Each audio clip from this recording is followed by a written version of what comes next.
Bismillah wassalatu wassalamu ala rasulillah khatam nabiyyin wa rahmatul alamin.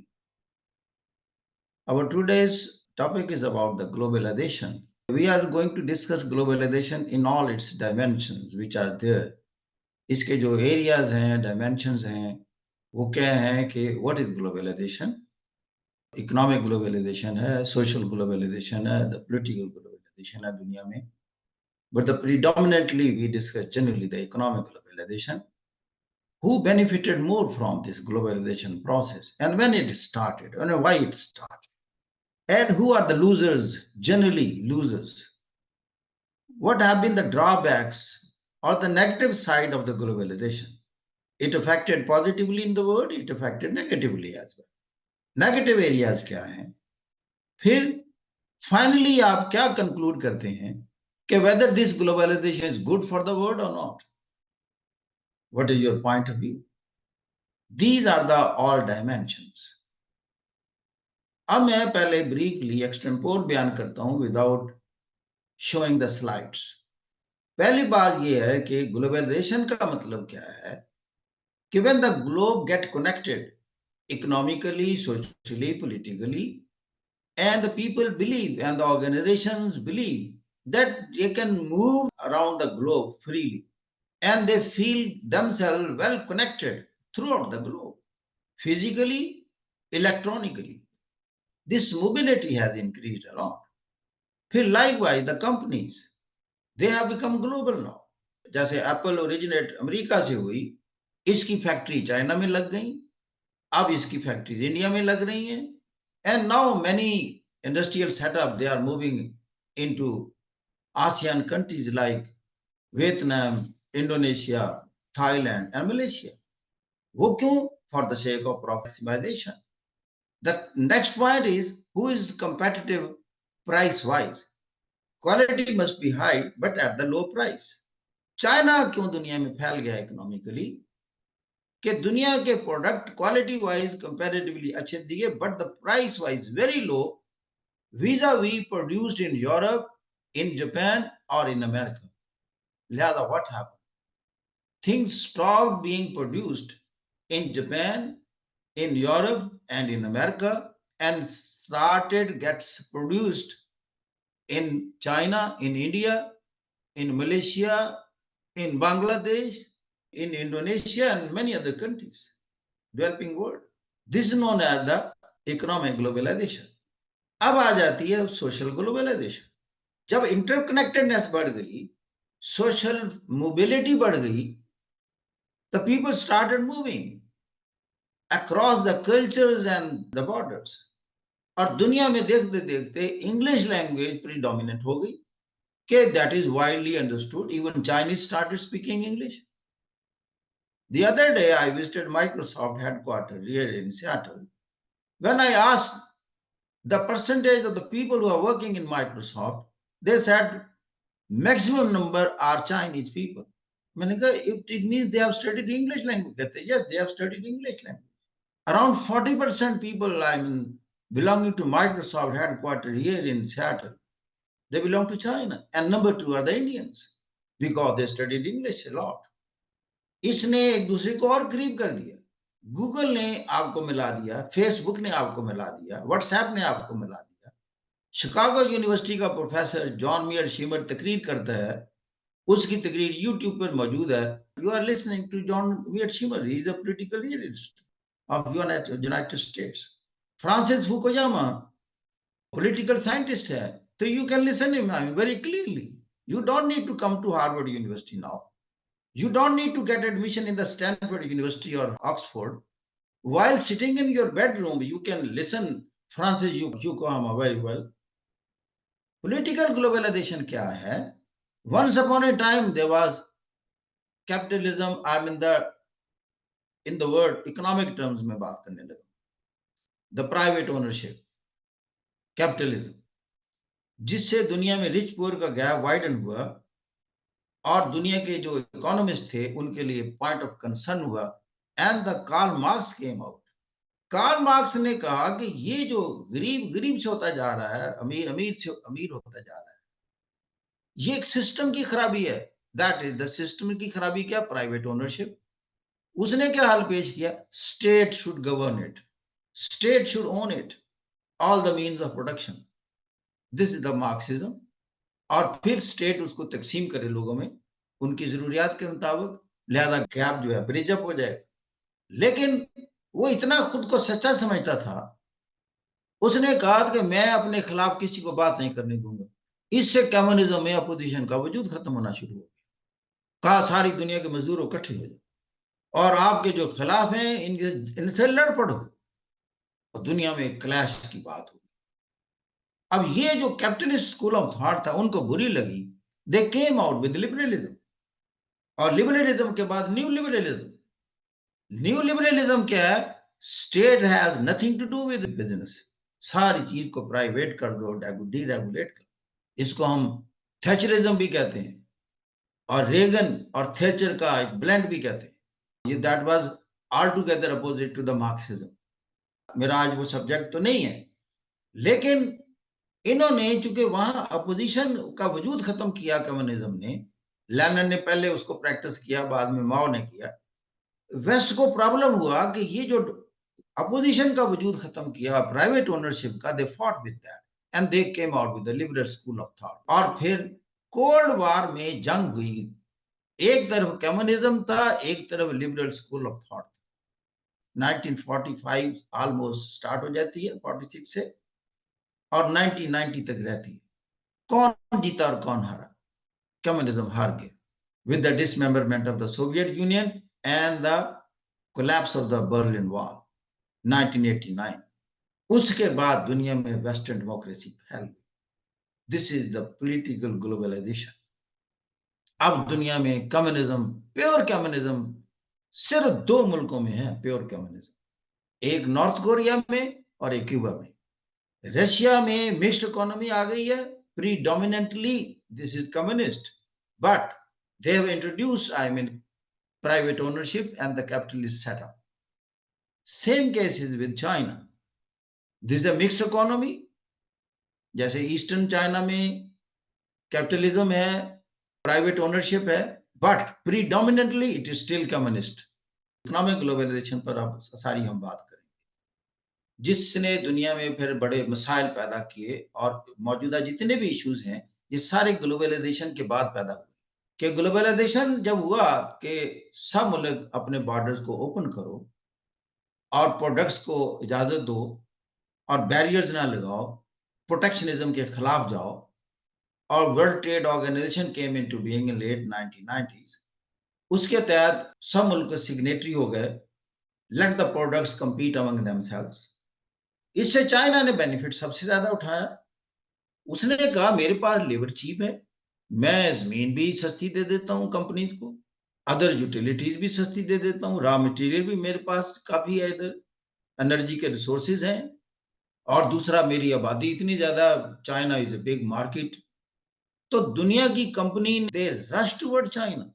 सबसे पहले Japan करीब था, जापान की कंपनीज आ गई चाइना में, फिर यूरोप की आ गई। चाइना ने चीजें पैदा करके सारी दुनिया में फैला दी, सब चाइना से खरीद कर बैठ गए। Even America has to do that right now. America is the largest importer of Chinese goods, because all Chinese consumer goods they are cheap now. India जो है वो चाइना का राइवल है, and India is the second largest importer of Chinese goods. अब मैं बता रहा हूं कि जो बिजनेस डोमेन है उसके डायनामिक्स क्या हैं। वहां आपकी राइवलरी खत्म हो गई, वो अपनी जगह पॉलिटिकल राइवलरी मौजूद है। India is competitor to China, USA is competitor to China, but they are the largest traders with China. Trade जरूरत बन गया, उसके प्रोडक्ट्स चीप हैं, इसलिए कि सस्ती चीज के मुकाबले महंगी कौन कंज्यूमर खरीदे। अब वर्ल्ड की ग्लोबलाइजेशन के अंदाज बदल गए ना। आपका सवाल हो सकता है कि economic globalization how does it affect the political side of the world. हुआ ये कि जब यूरोप की कंपनी चली गई, या सोशियो पॉलिटिकल डायमेंशन उसकी कह सकते हैं, तो वहां जॉबलेसनेस हो गई, कंपनी तो मूव कर गई, बर्तानिया से मूव कर गई। मैं बर्तानिया की सबसे ज्यादा मिसाल देता हूं, क्योंकि बर्तानिया the worst hit country as a result of the globalization. बर्तानिया की कंपनी चली गई, बर्तानिया में जॉबलेसनेस हो गई, उसकी जीडीपी ग्रोथ रेट नीचे आ गया, इकोनॉमिक प्रॉब्लम हो गए। जो ही इकोनॉमिक प्रॉब्लम होते हैं उसके पॉलिटिकल रेपरकशन होती हैं, वहां रिजीम चेंज होने शुरू हो गए। कभी टोनी ब्लेयर को लाते हैं, कभी बोरिस जॉनसन को लाते हैं, कभी ऋषि सुनक को लाते हैं, कभी फिर उसको बदल देते हैं। दे कीप ऑन ट्राइंग कि कोई बंदा आए तो इकोनॉमी ठीक करे। They keep on changing the regimes, क्योंकि असल मकसद तो इकोनॉमी होता है। फिर somebody told them, हम आपको ब्रेक्सिट की वजह बताने लगे कि ये जो हम यूरोपियन यूनियन में दाखिल हुए हैं, शायद इस वजह से हमारी इकोनॉमी खराब हुई। क्योंकि अब हम देख रहे हैं कि जब हम यूरोपियन यूनियन में दाखिल हुए, अब मैं आपको सोशल ग्लोबलाइजेशन भी साथ साथ बता रहा हूं। हंगरी से लोग आकर लंदन में सेटल हो गए, क्योंकि बॉर्डरलेस हो गया यूरोप, वीजा खत्म हो गए। चेक रिपब्लिक से आ गए, स्लोवेकिया से आ गए, पोलैंड से आ गए, रोमानिया से आ गए, बुल्गारिया से आ गए, क्योंकि ये गरीब ममलिक थे यूरोप के, और लंदन पे प्रेशर पड़ गए। अब जो ब्रिटिश थे वहां के रहने वाले वो कहेंगे ये क्या होने लगा, our streets are swarming with Hungarians, with the Polish, with the Czechs, with the Slovaks, ये किधर से आ गए सारे। किसी ने कहा जी यूरोपियन यूनियन में माशाल्लाह दाखिल हो गए। उन्होंने कहा निकलो निकलो यूरोपियन यूनियन से। They have created pressure on the jobs, मकान किराए पर महंगे हो गए, सड़कों पर रश बढ़ गया, London can't afford, I mean, all these things. And finally there was a referendum, and the vote for leave that exceeded the vote to remain. This is known as the exit of Britain from European Union. We call it the Brexit. अब आपको समझ आई इसकी background Brexit की। The point was the economy. 4 years back I wrote an article, the economy of Britain will not be set right whether it remains in the European Union, whether it leaves the European Union. 4 साल पहले मैंने लिखा था। This is true today now. Sorry sir, थोड़ा Brexit वाला जो है ना, ये थोड़ा रिपीट करिए पॉइंट। इंटरनेट इशू क्या है? ब्रेक्सिट वाला जो पॉइंट है ये आप रिकॉर्डिंग में देख लेना, ये रिकॉर्डिंग में आ जाएगा। तो ब्रेक्सिट जो था ये वोट था प्रो ग्लोबलाइजेशन और एंटी ग्लोबलाइजेशन। इसकी एक और डायमेंशन थी कि ग्लोबलाइजेशन के खिलाफ जो लोग थे वो 52% हो गए, और जो ग्लोबलाइजेशन के हक में थे वो 48%। और फिर यहां एज का भी डिफरेंस हुआ। जब देखा कि किस एज के लोगों ने वोट दिया लीव का, वो थे एजेड पीपल, एल्डरली पीपल, इसलिए कि इन्होंने बर्तानिया के अच्छे दिन देखे थे। इन्हें कहा उसी तरह का बर्तानिया होना चाहिए। और यंग जनरेशन ग्लोबलाइजेशन के हक में थी। They want to move freely in the Europe, but they were less in number, तो लिहाजा बर्तानिया एग्जिट कर गया। लेकिन इकोनॉमी ठीक नहीं हुई। इकोनॉमी ठीक क्यों नहीं हुई? इसलिए कि इकोनॉमी तो खराब इसलिए हुई थी, सारा इंडस्ट्रियल सेटअप तो मूव कर गया चाइना और इंडिया में। इकोनॉमी कहां से ठीक हो जाएगी? Job is always created not by the government, job is created by the companies, by the investors. Pakistan में क्यों नहीं इकोनॉमी ऊपर जा रही? इसलिए कि इन्वेस्टमेंट रुक गई है। बाहर की कंपनीज नहीं आ रही यहां इन्वेस्ट करने। गवर्नमेंट के पास ना पैसा होता है ना एबिलिटी होती है टू डू द बिजनेस। बल्कि गवर्नमेंट जितने बिजनेस करती है थर्ड वर्ल्ड में सारे लॉस में जाते हैं। और सारी बोझ कौन उठा रहा है? मासेस। और मासेस को कैसे फिर उन पर टैक्स लगाते हैं। स्टील मिल का लॉस मासेस बर्दाश्त कर रही है, पीआईए का लॉस मासेस बर्दाश्त कर रही है, वापडा का लॉस मासेस बर्दाश्त कर रही है। Government can't do the business, investor आ नहीं रहा। अब बताएं इकोनॉमिक फोरकास्ट क्या होगी हमारी? ये है वो डिप्रेशन, फ्रस्ट्रेशन जिसमें हमारी यंग लॉट है। दुनिया में इस वक्त एक ही रेसिपी है, ये हम इकोनॉमी पर भी डिस्कस करेंगे। किसी भी थर्ड वर्ल्ड के मुल्क में या डेवलप्ड वर्ल्ड में एक ही बात है कि इन्वेस्टमेंट प्रोस्पेक्ट्स बढ़ाए जाएं, सनतें लगें, इंडस्ट्रियल ग्रोथ हो, वहां जॉब क्रिएट हो, आवाम की डिमांड हो। इंडिया का 7% जीडीपी ग्रोथ रेट चला गया। अभी मैंने आपको बताई कि मैं 3 मेडिसिन खरीदी अमेरिका से, सब पर लिखा था कि प्रोड्यूस्ड इन इंडिया। अमेरिका की कंपनीज इंडिया में जाकर मेडिसिन लेकर तो वहां से इंपोर्ट करके अपने लोगों को खिलाती हैं, इसलिए कि this is cheaper to manufacture in India. क्यों?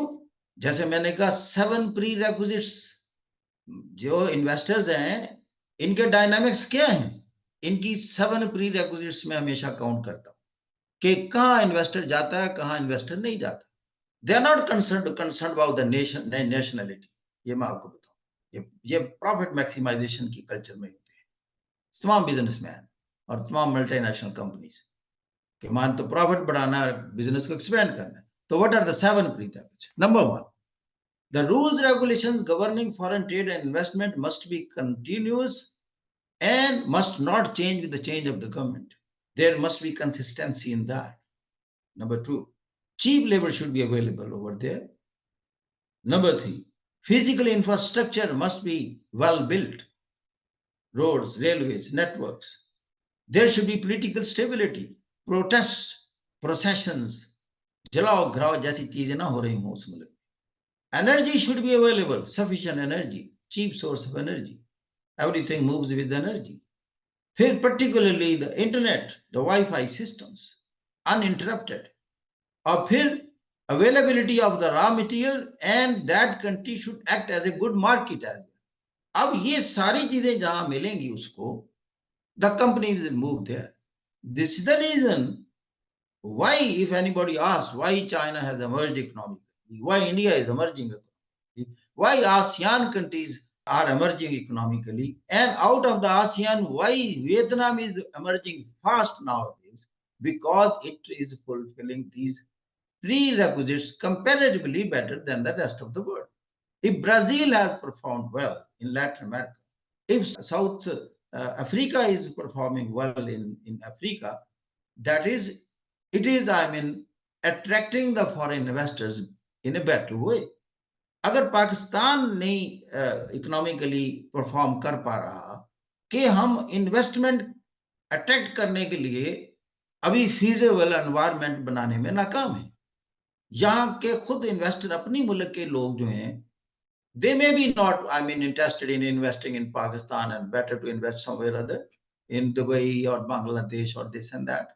अब यहाँ पहली तो बात होती है आपके अपने मुल्क के इन्वेस्टर वहां इन्वेस्ट करते हैं, जैसे इंडिया में हुआ। सिलिकॉन वैली में अमेरिका की इंडियन थे, लेकिन जब उनके पास पैसा आ गया, एक्सपर्टीज आ गई आईटी सेक्टर में, they created Silicon Valley in India, in Bangalore, Hyderabad, और अकॉर्डिंगली कई आईटी कंपनीज इन्होंने अपनी लैब्स बना ली हैं अमेरिका की कंपनीज ने, तो they could build a lab in Pakistan as well. यानी ये तो एक जैसे कहते हैं ओपन कंपटीशन है। बात कर रहा था मैं ब्रेक्सिट की, जब वहां जॉब खत्म हो गया, सारे यूरोप की इकोनॉमी नीचे चली।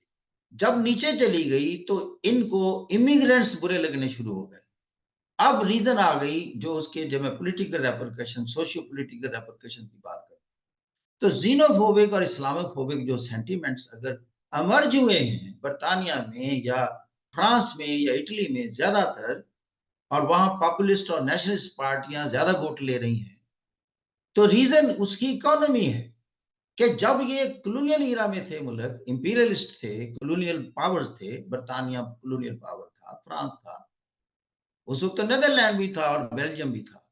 उस वक्त पाकिस्तान या सब कॉन्टिनेंट जैसे अफ्रीका के मुल्क, इनको वो एक्सप्लॉइट करते थे, यहाँ से रॉ मटेरियल लेकर मैन्युफैक्चरिंग अपने मुल्कों में करते थे। यही कंपनियां उधर ही पैदा हुई। उस वक्त इनको लेबर की जरूरत थी, इसलिए कि their own labour was insufficient, क्योंकि इंडस्ट्री एक्सपैंड होती जा रही थी। तो लिहाजा इन्होंने अफ्रीका से, एशिया से, अपने पुरानी कॉलोनी से लोगों को एज ए लेबरर इनवाइट किया, उनको वीजे ग्रांट किए। लेकिन जब कंपनियां चली गई, इनको वो इमिग्रेंट आजकल बुरे लगने शुरू हो गए। नाउ दे से you have grabbed our jobs. इंसान इतना सेल्फिश है, वो अब देखता है कि ये, हालांकि they are born in Britain, they are born in France, इनके तो फादर आए थे यहाँ, अब तो ये यहाँ पैदा हुए, लेकिन बुरे लग रहे हैं कि basically originally you are immigrant. नारा लग गया फ्रांस में, go back to your respective countries. This is xenophobia. Christchurch में जब वाकया हुआ, वो एक गन शूटर ने 51 मुसलमानों वर्शिपर को मार दिया, वो एक नारा लगा रहा था कि फ्रांस से ये सब मुसलमान निकल जाएं। ये मुसलमान उस वक्त से आए हुए हैं जब ऑटोमन एम्पायर ने बैटल ऑफ कोसोवो के बाद आधे यूरोप पर कब्जा कर लिया था। कहाँ हिस्ट्री, कहाँ उसकी मिसालें उठाकर, वजह क्या, इकोनॉमी अगर कमजोर हुई है उसके मैं सोशियो पोलिटिकल रेपरकशंस बता रहा हूं। इनको इनके उबाय बुरे बुरे लगने शुरू हो गए, इनकी नमाजें बुरी लगनी शुरू होगी, जिन नमाजों को खुद इनवाइट किया when they were expanding, I mean industrially, उस वक्त तो वीजा ग्रांट हो रहे थे। पाकिस्तान से बेशुमार लोग मैनचेस्टर गए, बर्मिंघम गए, you may be knowing very well, because they needed that labour. Birmingham और मैनचेस्टर तो यूं लगता है कि वो तो है ही पाकिस्तानी, इतने ज्यादा तादाद में गए। क्यों? कपड़ा वहां बुना जा रहा था, कॉटन जा रही थी पाकिस्तान से, इंडिया से कपड़ा बुना जा रहा था मैनचेस्टर में, बाद में फरोख्त होता था पाकिस्तान इंडिया में। कॉटन जाती थी जापान, जापान में तो एक पौधा भी नहीं पैदा होता कॉटन का, और कपड़ा बुनता था जापान में, जापानी कपड़ा, और फरोख्त होता था पाकिस्तान में। सारी चीजें रिवर्स हो गई, companies move to China and India. अब कपड़ा, गारमेंट्स, टेक्सटाइल का सामान चाइना में पैदा हो रहा है, इंडिया में हो रहा है। पाकिस्तान आल्सो इमर्ज, पाकिस्तान का बताऊं सबसे ज्यादा एक्सपोर्ट में जो अर्निंग है थ्रू टेक्सटाइल है, इसलिए कि हम इसमें वैल्यू एडिशन में गए, बड़े अच्छे तरीके से गए कि कॉटन पाकिस्तान का कोर कंपिटेंट एरिया था, हम प्रोड्यूस करते थे। फिर हमने इंडस्ट्री लगाई, पाकिस्तान, फैसलाबाद को मैनचेस्टर ऑफ पाकिस्तान तभी कहते थे। हाई क्वालिटी कपड़ा और टेक्सटाइल के रिलेटेड जितने भी चीजें होती हैं बनना शुरू हो गई, और पाकिस्तान इसमें बड़ा अच्छा एक्सपोर्ट करने लग गया। लेकिन ये थोड़ा नीचे गया है due to high cost of energy now. यानी असल तो प्रोडक्ट की है कि क्योंकि Pakistan had to compete with India and China in the international market, and now it has to compete with Vietnam as well. And there is second important globalization की वजह से एक और सोर्स पैदा हुआ, दैट इज आईटी सेक्टर। इस वक्त India तकरीबन $100 बिलियन एनुअली की एक्सपोर्ट करता है सॉफ्टवेयर की।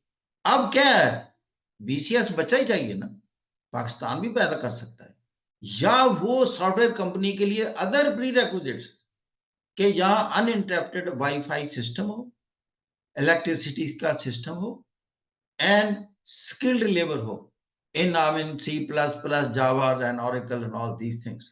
पाकिस्तान इसी तरह ये भी एक्सपोर्ट करेगा। अब ये नेग्लिजिबल इसकी शेयर है, तकरीबन $1 बिलियन, 100 टाइम्स इंडिया हमसे आगे चला गया।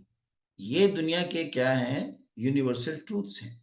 और कंपनीज जो हैं ये कोई बायस नहीं होती, जैसे मैंने कहा इनका एक ही होता है, how to maximize the profit. Pakistani यहाँ इन्वेस्टर बैठे हैं आईटी सेक्टर, वो देख रहे हैं कि क्योंकि their number 1 choice is to invest in Pakistan. जो सॉफ्टवेयर कंपनीज यहाँ पाकिस्तानी बना रहे हैं अमेरिका में, इनकी पहली ख्वाहिश होती है कि पाकिस्तान से लेबर लें, क्योंकि this is their own country, they have love for that.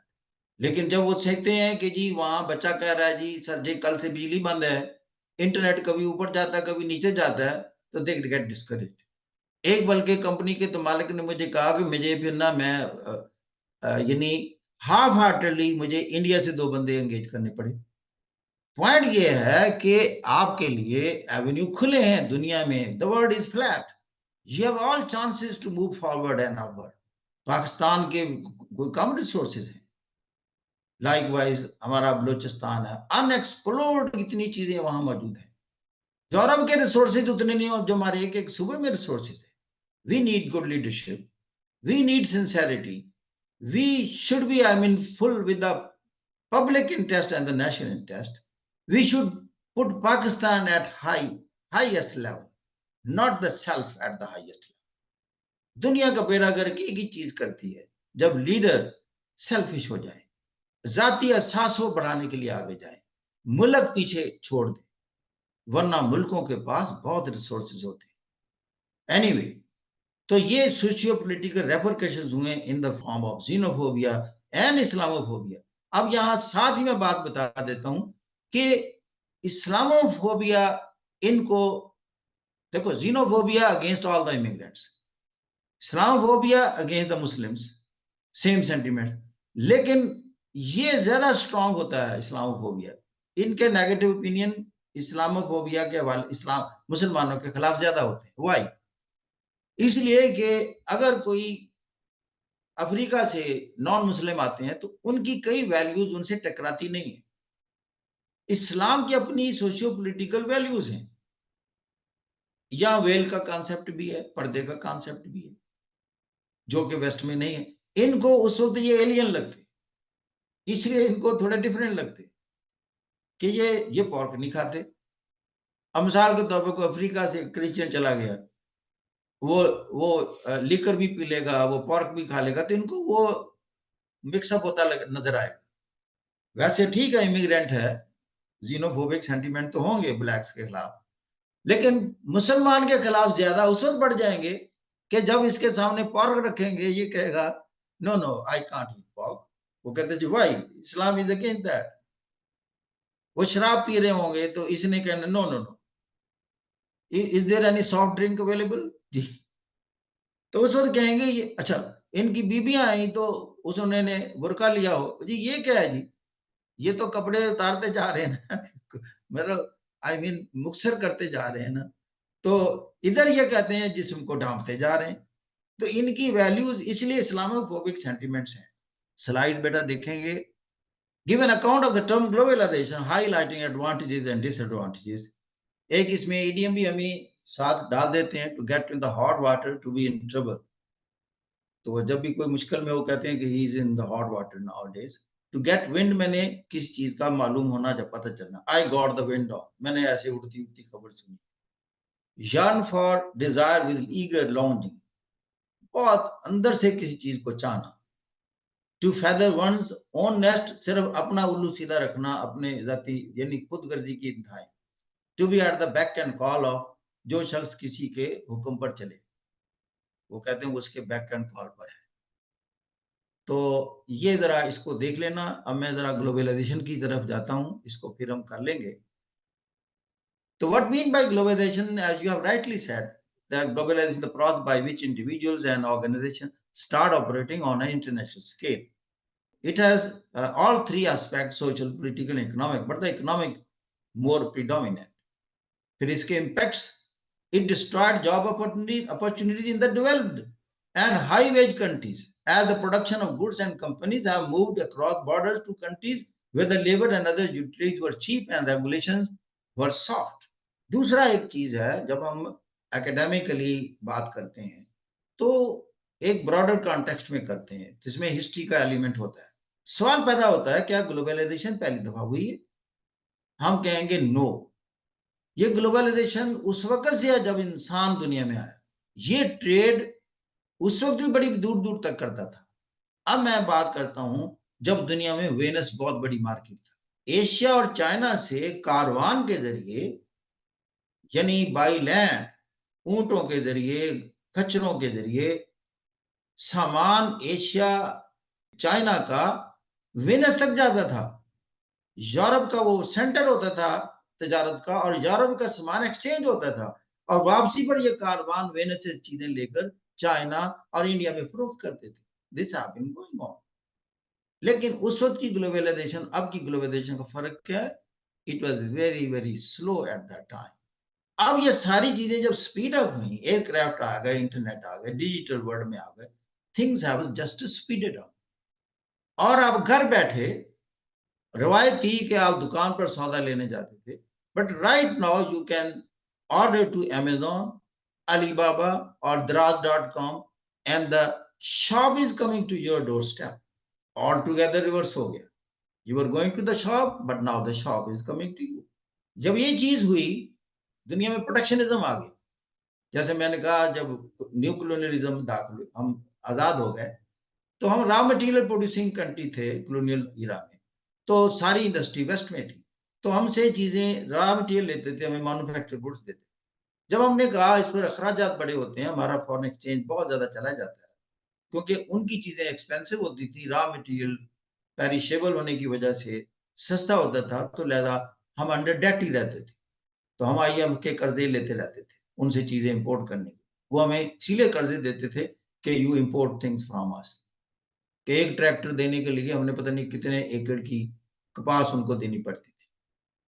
फिर west came out the WTO कि प्रोटेक्शनिज्म खत्म किया जाए। ये जो डेवलपिंग वर्ल्ड चेक्स लगाती है हमारी इंपोर्ट्स पर, हैवी ड्यूटीज इंपोज करती है या ऑल टुगेदर बैन कर देती है कि फलां मुल्क की चीज को हमने लेना ही नहीं है, इनको पाबंद कर दिया जाए अंडर सर्टन रेगुलेशन कि ये अपने बॉर्डर को ओपन रखें for the manufacturers. Then the WTO came in being around 1997, world trade organization के इसके सिग्नेटरीज अपने बॉर्डर को, लिहाजा पाकिस्तान जैसे हमने देखा कि 1997-98 में, उससे पहले तो हमें बाहर की चीज लेनी होती तो बाड़े में जाना पड़ता था।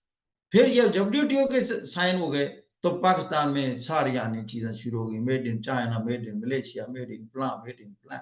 इसने ग्लोबलाइजेशन को बूस्ट दिया, WTO सेटअप ने इसको बूस्ट दिया। और फिर IT सेटअप, जब डिजिटल वर्ल्ड ने जब कनेक्टेडनेस को बढ़ा दिया, आप बैठे बात कर, you don't need to move to India, you can run a business while sitting in your own country. आपके 192 मुल्क में एक बिजनेस हो रहा है, आप एक क्लिक अवे है कि what is the today's sale in my 192 countries. You may be sitting in Johannesburg in South Africa, आपने एक क्लिक करना है, देखना है कि केनिया में आज पेप्सी कितना सेल हुआ है, पाकिस्तान में कितना हुआ है, कोका कोला का कितना है, मेरा पेप्सी कितना नीचे गया है, क्यों गया है, क्या है, आप फॉरेन कंट्री मैनेजर से बात करेंगे। तो you are running a business, I mean while sitting in से लॉस एंजलिस, आप बेशक इस्लामाबाद में बैठे हैं, आपकी कंपनी 192 मुल्कों में। This is a globalization. इससे फिर क्या होगा, दुनिया में इन्वेस्टमेंट बढ़ी और फिर दुनिया में बेनिफिट वो मुल्क हासिल कर गए जो कि वही 7 प्री रेक्विजिट्स पूरी करते थे। ज्यादा कहते चाइना ने किया, चाइना में कंपनी चली गई, इंडिया ने किया, इंडिया में चली गई, फिर इंडोनेशिया, कंबोडिया, वियतनाम, घाना, इथोपिया, तो ये उसमें जाना शुरू हो गई इन मुल्कों में। चाइना दुनिया का सबसे बड़ा इन्वेस्टर के तौर पर उभरा है, जब उसकी इकोनॉमी रिच हो गई, उसके पास एक्सपर्टीज आ गई, डेंग जियाओपिंग की मार्केट रिफॉर्म्स के बाद वो खुद ही बड़ा इन्वेस्टर बन गया। पहले तो यूरोप अमेरिका को कहता था मेरे मुल्क में इन्वेस्ट करो, फिर उसने जब सीख लिया, टेक्नोलॉजी उसके पास आ गई, पैसा उसके पास आ गया, अपना उसने बैंक बना लिया, Asian infrastructure investment bank, that is almost 50% of the world bank. BRICS में चले गए, ब्रिक्स के तहत न्यू डेवलपमेंट बैंक बना लिया, that is also I mean one of the largest bank when comparing with world bank. अब दुनिया के फाइनेंस को कंट्रोल करने के सेटअप में दाखिल हो गया। इकोनॉमी ने कैसे बूस्ट दिया उसको। अब this is the financial globalization. पहले तो दुनिया को ब्रेटन वुड सिस्टम कंट्रोल करता था, जिसके तहत IMF वर्ल्ड बैंक बने। अब new development bank, Asian infrastructure investment bank under this China and India, even Russia is part of that and Pakistan is part of that। और फिर China दुनिया का बड़ा इन्वेस्टर हो गया, 150 मुल्कों में इसकी तिजारत हो रही है, जिसको हम बेल्ट एंड रोड इनिशिएटिव कहते हैं। फिर उसको काउंटर करने के लिए west came out through the G7 in the name of B3W, build back better world. ये सारा मैं ग्लोबलाइजेशन के अंदर डिस्कस कर रहा हूं कि जो जो चैलेंजेस अब क्रिएट हो रहे हैं ग्लोबल लेवल पर, उसका काउंटर मैकेनिज्म भी ग्लोबल लेवल पर हो रहा।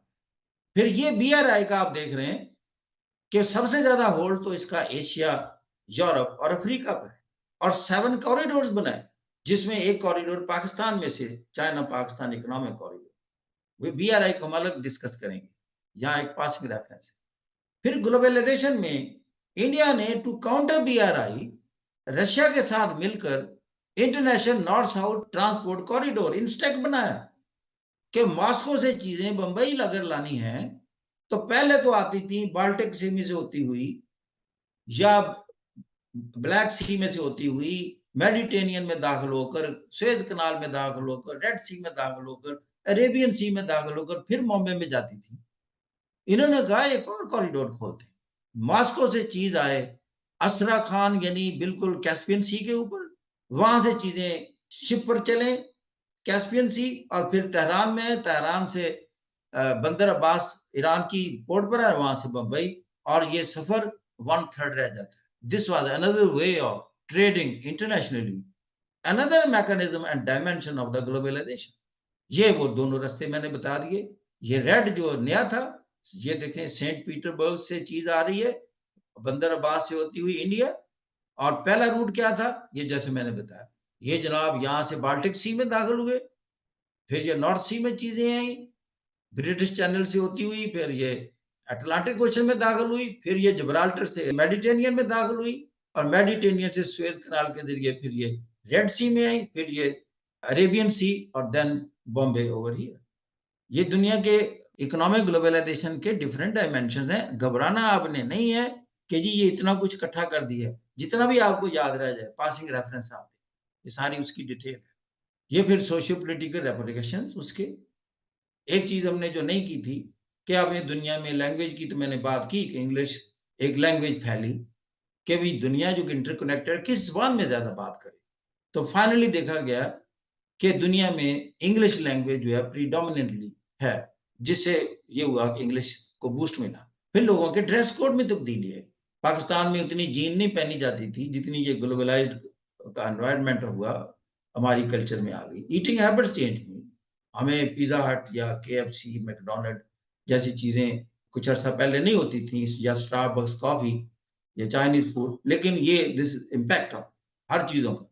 दूसरा, जैसे मैंने कहा, पॉलिटिकल रेपरकशन, कि दुनिया में अथॉरिटेरियन रिजीम के खिलाफ एक कल्चर डेवलप हुई, या मिलिट्री रिजीम के खिलाफ, और लिबरल डेमोक्रेसी की फेवर में है। तो फिर उसके नेगेटिव इम्पैक्ट्स में एक तो क्लाइमेट चेंज, क्योंकि ग्लोबलाइजेशन में और इंडस्ट्रियलाइजेशन साथ साथ चली है। जब इंडस्ट्रियलाइजेशन चली है तो फॉसिल फ्यूल की बर्निंग बढ़ी, इंटरनल कंबस्शन इंजन में इजाफा हुआ है। इंटरनल कंबस्शन इंजन CO2 ही प्रोड्यूस करता है, क्योंकि फॉसिल फ्यूल बर्न करता है। एयरक्राफ्ट भी बढ़े, पब्लिक कन्वेंस बढ़ी, सारी दुनिया में CO2 की मिकदार बढ़ी और ग्लोबल वार्मिंग हुई। उसके असरात क्लाइमेट चेंज नेगेटिव। फिर दुनिया में इकोनॉमिक टर्मोइल भी आते हैं ग्लोबलाइजेशन की वजह से, क्योंकि दुनिया इंटरकनेक्टेड है।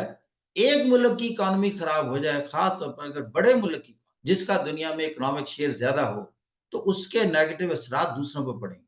यानी जैसे अमेरिका दुनिया की सबसे बड़ी इकोनॉमी है, अगर अमेरिका का डाउनफॉल हो जाए इकोनॉमिक, तो आप देखेंगे सारी दुनिया की इकोनॉमी का डाउनफॉल स्टार्ट हो जाएगा। एंड दिस हैपेंड 2007-8 में, जब इकोनॉमिक मेल्ट डाउन होता है अमेरिका में, क्योंकि अमेरिका की तजारत यूरोप से सबसे ज्यादा थी, तो उसका इम्पैक्ट यूरोप पर।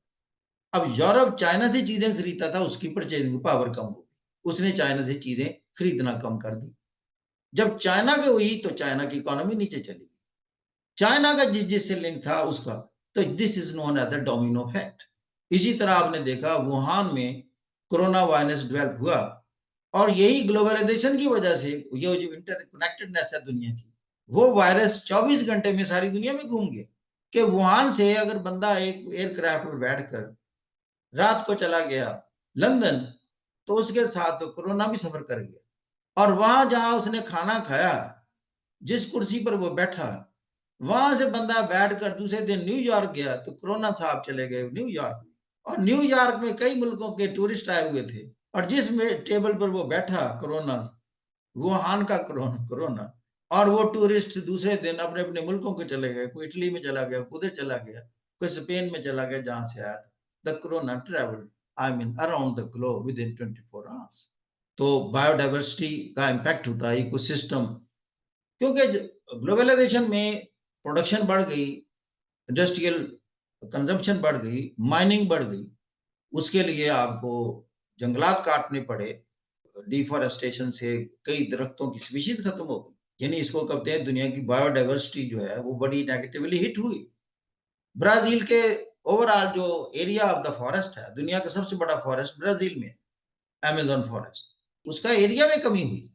फिर दूसरे नंबर पर फॉरेस्ट हैं इंडोनेशिया और मलेशिया के। तो अर्बनाइजेशन और इंडस्ट्रियलाइजेशन की वजह से उसके फॉरेस्ट भी स्क्वीज हुए। और तीसरे नंबर पर माइनिंग, कांगो में बड़ी माइनिंग हो रही फॉर कोबाल्ट एंड वोल्टा, और ये बैटरी में काम आ रही, उसके लिए वो फिर जंगलात काट रहे हैं। फिर अर्बनाइजेशन बढ़ रही है, आबादी बढ़ने से नए नए शहर आबाद हो रहे हैं, तो they are cleaning the forest और the vegetative cover of the globe.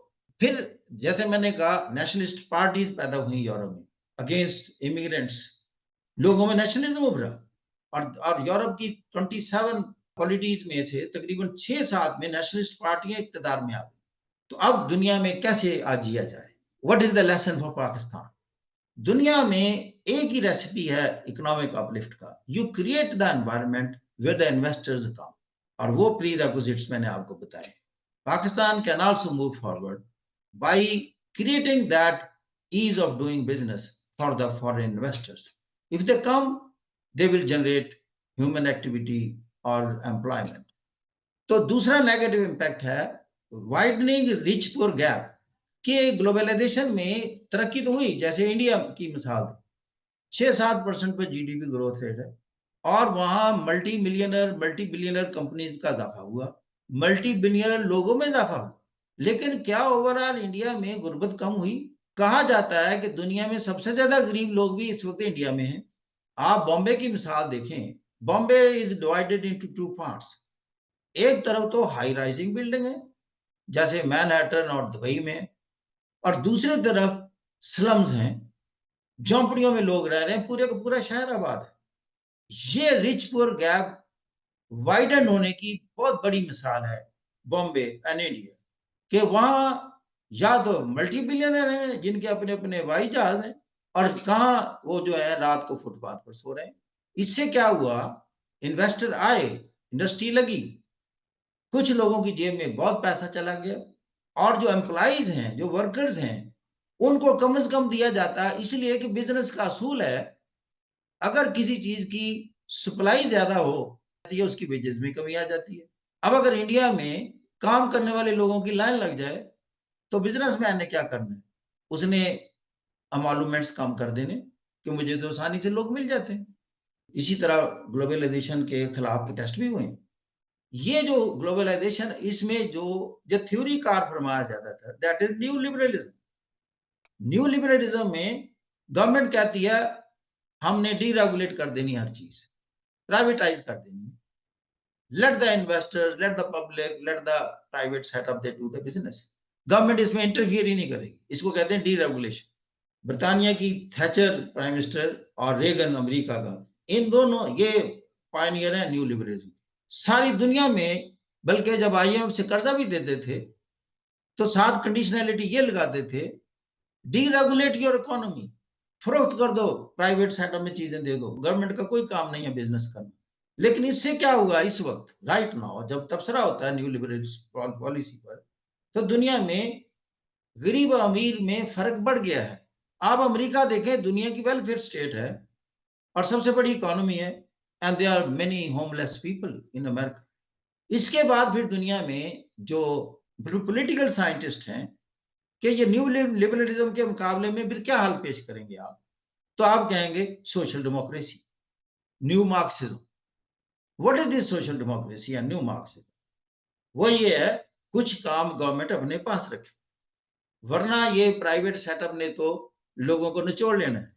आप कम से कम एजुकेशन फ्री दें, आप कम से कम हेल्थ फ्री दें, आप इंतहाई गरीब लोगों के लिए पनाहगाहें खोलें। ये क्या है? दिस इज सोशल डेमोक्रेसी या न्यू मार्क्सिज्म कि गवर्नमेंट इंतहाई जो neglected segment of the society है, डाउन ट्रोडन है, या आपके रीजन्स डाउन ट्रोडन है, कई गरीब मुल्क के हिस्से हैं, आप उन पर स्पेशल ट्रीटमेंट करें। दिस इज सोशल डेमोक्रेसी या न्यू मार्क्सिज्म। तो आ गया ना कैसे अप्लाई किया जाता है। फिर आता है इकोनॉमिस्ट के पास केस। इकोनॉमिस्ट को कहा जाता है आप हल पेश करें, ये गुर्बत कैसे दूर की जाए जो ग्लोबलाइजेशन से लिंक हो गई है, यानी रिच पुअर गैप। वो कहते हैं कि ये एक तरीके से खत्म होता है अगर कंटिन्यूसली किसी मुल्क का जीडीपी ग्रोथ रेट 7% से 10-15-20 साल के हिसाब से ग्रो करे। वो कहते हैं वो कैसे?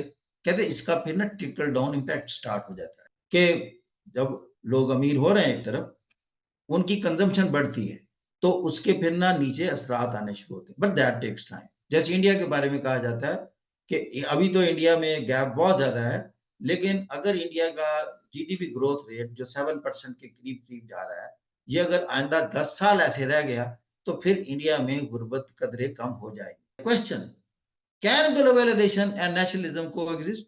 आपने भी इस पर जिक्र किया बड़ा अच्छा, लॉस ऑफ कल्चरल आइडेंटिटी का लफ्ज, कि दुनिया में नेशनलिटी के जज्बात खत्म हो रहे हैं, कल्चरल आइडेंटिटी खत्म हो रही है, अपनी रिवायात खत्म हो रही हैं, चूंकि सारी दुनिया ग्लोबल होती जाए। जैसे मैंने एक जैसा खाना खाने शुरू हो गए हैं सारे, केएफसी की तरफ, मैकडोनल्ड की तरफ, जीन पहन ली, म्यूजिक भी उनका सुन लेते हैं, सारा कुछ हो जाते हैं, यूं लगता है कि यू कैन सिट टुगेदर, एक मल्टी कल्चरल किस्म का एनवायरनमेंट क्रिएट हो रहा है।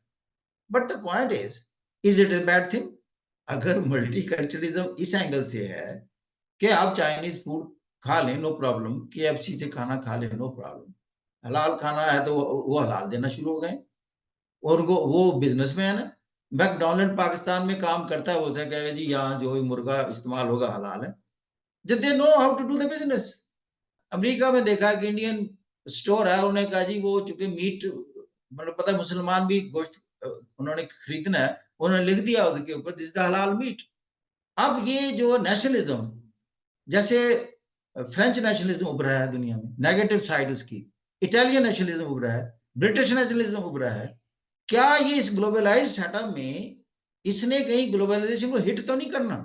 मेरा एनालिसिस ये है कि हिट नहीं कर सकता, कि दुनिया इतनी इंटरडिपेंडेंट हो चुकी है, इतनी इंटरकनेक्टेड हो चुकी है, ये डिस्कनेक्ट इन आइसोलेशन रह ही नहीं सकती।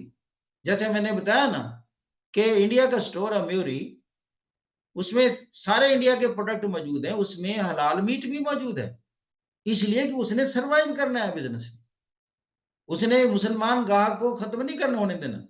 उसकी सबसे बड़ी मिसाल, ये तो मैंने छोटी सी दी है, सबसे बड़ी मिसाल अमेरिका और चाइना की है। इस वक्त अमेरिका का आर्च एनिमी या राइवल कौन है? चाइना है। और लार्जेस्ट ट्रेडर कौन है? चाइना। सबसे ज्यादा किस मुल्क की कंपनियां काम कर रही हैं? अमेरिका की।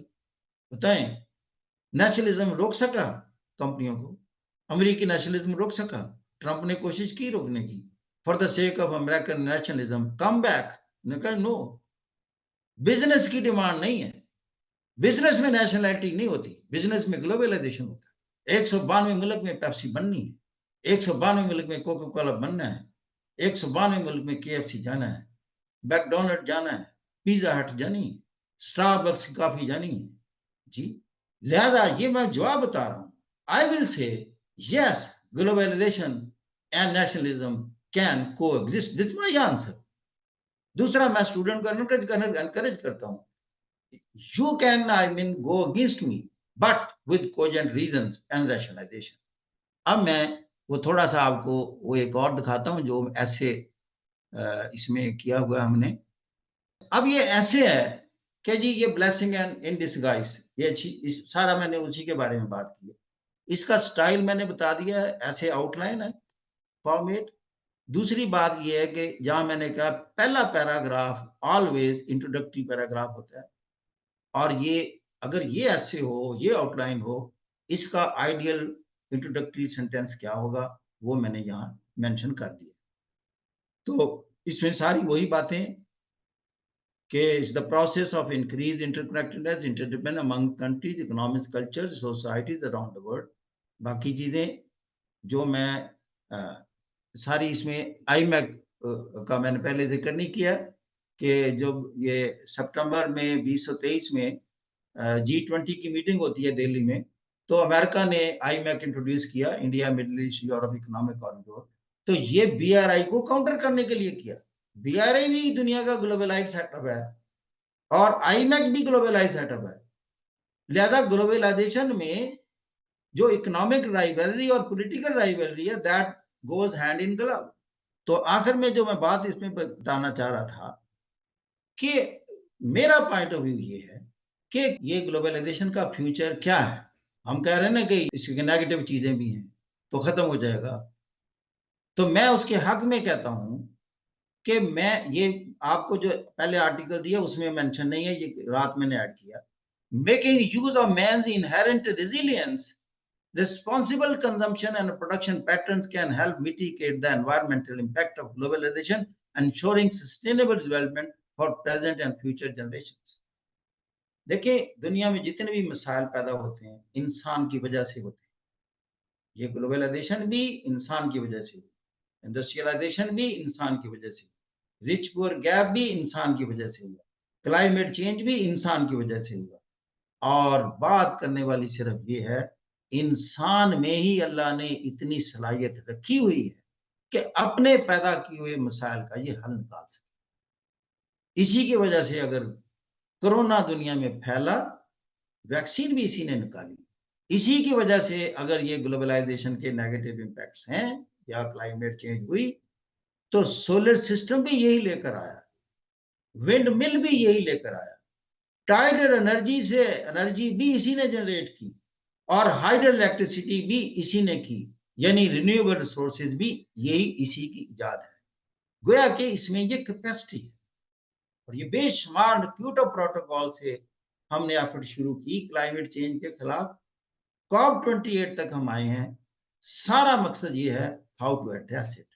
और फाइनली इंटरनल कंबशन इंजन जो बुनियाद बना दुनिया में कार्बन डाइऑक्साइड की फैलाव की, हम उसके मुकाबले में टोटली बैटरी ऑपरेटेड कार लेकर आए।